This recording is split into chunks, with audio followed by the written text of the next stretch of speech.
Hello everyone, मैं हूं मसरूर अख्तर। स्वागत करता हूं आपका हमारे इस चैनल पे। भारत में 28 राज्य हैं और इन 28 राज्यों में बहुत सारे राज्य ऐसे हैं जो अपना individually state eligibility test conduct कराते हैं, असिस्टेंट प्रोफेसर और जूनियर रिसर्च फेलोशिप, साथ ही साथ नेशनल एलिजिबिलिटी टेस्ट के लिए। एक सेंट्रल बॉडी है यूजीसी, जो कि एनटीए के माध्यम से नेशनल एलिजिबिलिटी टेस्ट कराती है, जिसकी वैधता भारत के सभी राज्यों और केंद्र शासित प्रदेश में होती है। लेकिन जो स्टेट वाले होते हैं, मिसाल के तौर पे Orissa state eligibility test, Maharashtra state eligibility test, Gujarat state eligibility test, West Bengal state eligibility test, ये अगर कोई बच्चा या कोई अभ्यर्थी इन एग्जाम को क्वालिफाई करता है तो वो सिर्फ उसी राज्य में असिस्टेंट प्रोफेसर बनने के लिए एलिजिबल होगा। लेकिन अगर आप नेशनल एलिजिबिलिटी टेस्ट क्वालिफाई करते हैं तो आप किसी भी राज्य में असिस्टेंट प्रोफेसर के लिए अप्लाई कर सकते हैं। साथ ही साथ यह भी बात ध्यान रखने वाली है कि पीएचडी करने के लिए भी आपको नेट की जरूरत पड़ेगी अगर आप भारत के किसी भी राज्य से पीएचडी करना चाहते हैं।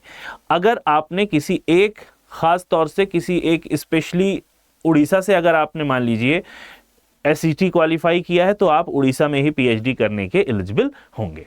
तो चलिए शुरू करते हैं। इसी कड़ी में झारखंड ने भी अपना एलिजिबिलिटी टेस्ट निकाल दिया है और यहां पर यह बता दिया गया है कि जो बच्चे झारखंड के हैं तो वो झारखंड एलिजिबिलिटी टेस्ट दे सकते हैं और पीएचडी के लिए परसू कर सकते हैं, साथ ही साथ जेआरएफ के लिए भी वो परसू कर सकते हैं। नोटिफिकेशन आउट हो गया है। एडवर्टीजमेंट नंबर अगर आप देख रहे हो 8/2025 इसका एडवर्टीजमेंट नंबर है।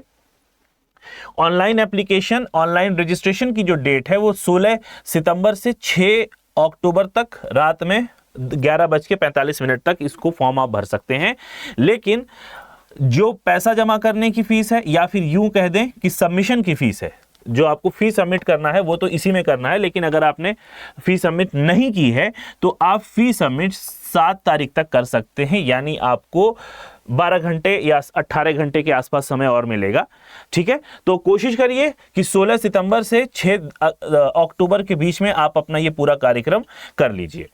करेक्शन के लिए जो विंडो खुलेगी वो 8 अक्टूबर से 10 अक्टूबर के बीच में करेक्शन की विंडो खुलेगी। अगर आपका कुछ करेक्शन रह गया हो तो वो आप करेक्शन कर सकते हैं। आपने अगर कुछ चुनिंदा कुछ ऐसी एंट्रीज होती हैं जिसमें करेक्शन करने की यहाँ पे अनुमति आपको दी जाती है।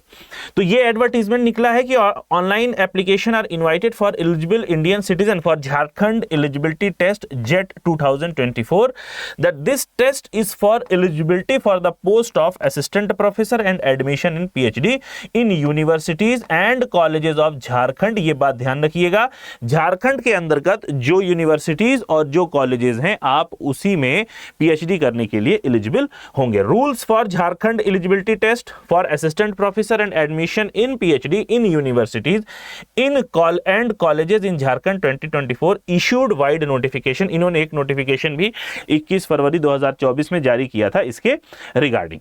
ठीक है, अगली बात आती है इस एग्जाम का पैटर्न क्या रहने वाला है, मोड क्या रहने वाला है। सबसे पहले तो ये जो एग्जाम होगा ये ओएमआर बेस्ड होगा, पेन और पेपर वाला होगा।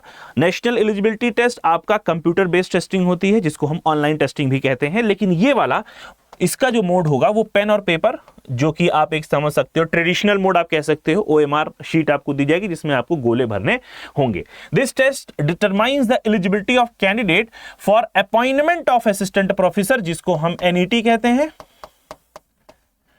And admission in PhD. ठीक है, अच्छा, इसका जो या फिर इसके अलावा जेट हो गया या फिर इसके अलावा जो भी स्टेट एलिजिबिलिटी एग्जाम है उनका जो फॉर्मेट रहता है प्रोफार्मा होगा वो as it is national eligibility test की होगा। जैसे यहां पे 100 मार्क्स 200 मार्क्स, नेट में भी पेपर 1 में 50 क्वेश्चंस आते हैं और पेपर 2 में 100 क्वेश्चंस आते हैं, ठीक उसी तरीके से इसमें भी 50 क्वेश्चन और 100 क्वेश्चन आएंगे। समय आपको उतना ही दिया जाएगा, 3 घंटा 180 मिनट। पेपर 1 में जनरल एप्टीट्यूड होता है जिसमें आपका टीचिंग एप्टीट्यूड और रिसर्च एप्टीट्यूड को टेस्ट किया जाता है, और दूसरा वाला जो पेपर 2 होता है वो आपका सब्जेक्ट स्पेसिफिक होता है। और ये वो सब्जेक्ट है जो आपने इसको पीजी में पढ़ रखा है। पीजी के सब्जेक्ट को थोड़ा सा और एडवांस वर्जन में आपके ये क्वेश्चंस देखने को मिलते हैं। फिर स्ट्रक्चर क्या है, अगर आप अनरिजर्व्ड हैं, अनारक्षित हैं, या फिर जिसको हम जनरल कैटेगरी कहते हैं, तो आपको 575 रुपया पे करना पड़ेगा। BC1, BC2 और EWS हैं तो आपको 300 रुपया का फी पे करना पड़ेगा। आप SC, ST, PWBD हैं, थर्ड जेंडर हैं, तो आपको 150 रुपया ही फीस यहां पे करनी पड़ेगी। सब्जेक्ट यहां पे स्पेसिफाई कर दिया, जैसा कि मैंने अभी आपको बताया कि the list of subjects for JET will be based on the list of subject for UGC net CSIR UGC net. The list of JET subject is annexed in Appendix 1 and the list of subject post graduation level is annexed Appendix 2। Medium क्या रहने वाला है, इसका जो medium है वो English और हिंदी रहने वाला है, जैसा कि हमें UGC नेट की एग्जाम में देखने को मिलता है। जो लैंग्वेज के एग्जाम्स हैं उनमें तो इंग्लिश नहीं रहेगा, उनमें लैंग्वेज ही रहेगी, लेकिन जो लैंग्वेज के अलावा वाले सब्जेक्ट्स हैं, फॉर एग्जांपल सोशियोलॉजी हो गया, कॉमर्स हो गया, इकोनॉमिक्स हो गया, पब्लिक एडमिनिस्ट्रेशन हो गया, तो इसमें आपको हिंदी और इंग्लिश दोनों ही वर्जन में देखने को मिलेगा। लेकिन ये बड़ा ही अच्छी बात है कि in case of any ambiguity, अगर कोई दुविधा होती है तो वर्जन में, तो इंग्लिश वर्जन को ही ये फाइनल ट्रीट करेंगे। बात समझ में आ रही है? पता चले कभी ट्रांसलेशन में कुछ दिक्कत आ गई है, अब आपको समझ में नहीं आ रहा है, आपने उस पर क्लेम कर दिया, तो इसको चेक किया जाएगा कि इंग्लिश में क्या लिखा गया है। ठीक है, तो इंग्लिश वाले वर्जन को ये फाइनल मानेंगे। अब यहां पे मार्किंग स्कीम आ गई है, जो कि एज ए कैंडिडेट आपको पता होना चाहिए। हर प्रश्न 2 नंबर का होगा। सही जवाब के लिए आपको 2 नंबर दिए जाएंगे, गलत जवाब के लिए कोई नेगेटिव मार्किंग यहां नहीं होनी है। और यही फॉर्मेट, यही मार्किंग स्कीम NET भी फॉलो करता है सेंट्रल लेवल पे।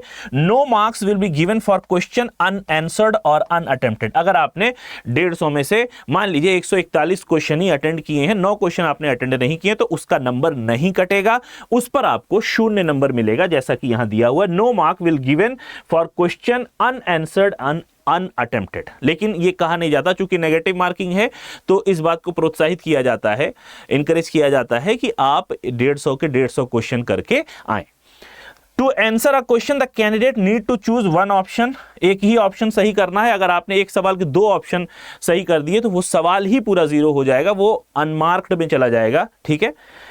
If question is found to be ambiguous or has multiple answers, only those candidate who have attempted the question and chosen one correct answer would be given credit। ये बात ध्यान रखिएगा, ये जो point number 6 है, ये अक्सर बच्चों को पता नहीं होता है। फॉर एग्जाम्पल, गलती से बाय मिस्टेक किसी एक सवाल के 2 ऑप्शन सही है। मान लीजिए किसी बच्चे ने दोनों ऑप्शन सेलेक्ट कर लिया है, गलती से OMR में दोनों भर दिया है, या फिर किसी ने एक ही भरा है, मगर एग्जाम खत्म होने के बाद जब आप क्लेम करने का नंबर आता है तो पता चलता है कि इसके 2 जवाब सही हैं। तो इस पर नंबर किसको मिलेगा? उन्हीं बच्चों को मिलेगा जिन बच्चों ने इस सवाल को अटेम्प्ट किया होगा एग्जाम में। अब मान लीजिए 49th नंबर जो क्वेश्चन है उसमें ऐसा मामला सामने आता है और 49th नंबर किसी बच्चे ने छोड़ दिया है, अटेम्प्ट ही नहीं किया, कोई गोला ही नहीं उस पे भरा है, तो उसको 0 नंबर मिलेगा। और उसी 49 नंबर के लिए अगर किसी ने सही जवाब दिया है या किसी ने गलत जवाब दिया है तो दोनों को सेम नंबर मिलने वाले हैं, यानी 2 नंबर मिल जाएंगे। तो मामला यहां पे है अटेम्प्ट करने का। अगर आपने अटेम्प्ट नहीं किया है तो आपको नंबर नहीं मिला जाएगा। यही कारण है कि कहा जाता है कि 150 के 150 क्वेश्चन अटेम्प्ट करके आइए, क्योंकि नेगेटिव मार्किंग भी नहीं है और आगे चल के अगर इस तरीके से किसी क्वेश्चन में एम्बिग्विटी होती है तो आपको प्रॉपर पूरे मार्क्स मिलने की संभावना भी बन जाती है। आगे बढ़ते हैं। एग्जेम्पशन किनको होगा? NET and JET shall remain minimum eligibility condition for recruitment. ये मिनिमम है, अगर आपने ये क्वालिफाई नहीं किया तो आपको अपॉइंटमेंट में दिक्कत आ सकती है असिस्टेंट प्रोफेसर के। And admission in PhD in universities and colleges in Jharkhand. ये बात ध्यान रखिएगा, बार बार मैं इसको क्यों कह रहा हूं, क्योंकि ये झारखंड के लिए ये। In this regard exemption from net jet will be governed bye UGC regulations and amendments notified in the gadget of India. तो एग्जेम्पशन किनको मिल रहा है? उन्हीं बच्चों को मिलेगा जिसके बारे में UGC समय समय पर गैजेट निकालती रहती है। ठीक है, इसके लिए अलग से गैजेट निकलता है। Candidate who have cleared the previous JET are not eligible to apply again in the same subject. ये बात ध्यान रखिए। पता चला किसी बच्चे ने 2021 में जेट का एग्जाम क्वालिफाई कर लिया है, किसी ने जेट का एग्जाम मान लीजिए क्वालिफाई कर लिया है इंग्लिश सब्जेक्ट से। अब 2024 आ गया, वो फिर सेम सब्जेक्ट से अगर भरना चाहता है तो वो नहीं भर सकता है। और यहां पे दिया गया है, बहुत क्लियर इंस्ट्रक्शन दिया गया है, तो खामखा आप परेशान मत होइए। अगर आपने एक बार जेट क्वालिफाई कर लिया है तो वो वैधता रहेगी, दोबारा उसके लिए अप्लाई करने की आवश्यकता नहीं है, ऐसा यहां पे बताया गया है। एज रिलैक्सेशन क्या है? There is no upper age limit in applying for JET examination. आप 40 के हैं, 45 के हैं, 48 साल के हैं तो भी आप जेट को भर सकते हैं, जेट के फॉर्म को भर सकते हैं, कोई अपर लिमिट की यहां पर बाध्यता नहीं है।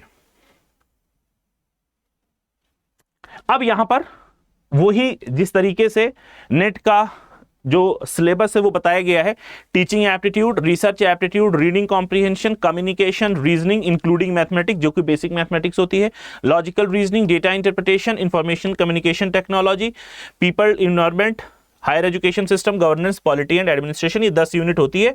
यहां पर इक्वली 5-5 क्वेश्चन पूछे जाते हैं। इस तरीके से पेपर 1 में आपको यहां 100 नंबर देखने को मिलेगा। ठीक उसी तरीके से पेपर 2 में भी 10 यूनिट का बाइफरकेशन होता है। अब यहां पर हम देख लेते हैं सिलेबस कहां से मिलेगा।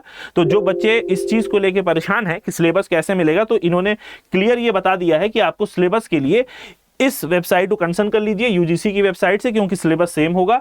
तो यूजीसी की वेबसाइट पे जाके आपको यहां पेपर 1 के साथ साथ जितने भी सब्जेक्ट्स हैं वो सबके यहां पर सिलेबस आपको मिल जाएंगे। ठीक है, बाकी हमारे यहाँ तैयारी भी चल रही है, आप तैयारी करते रहिए, हमसे जुड़े रहिए और इस चैनल को सब्सक्राइब करना मत भूलिएगा। मिलेंगे नेक्स्ट वीडियो में, तब तक के लिए have a nice day, take care of yourself, bye bye.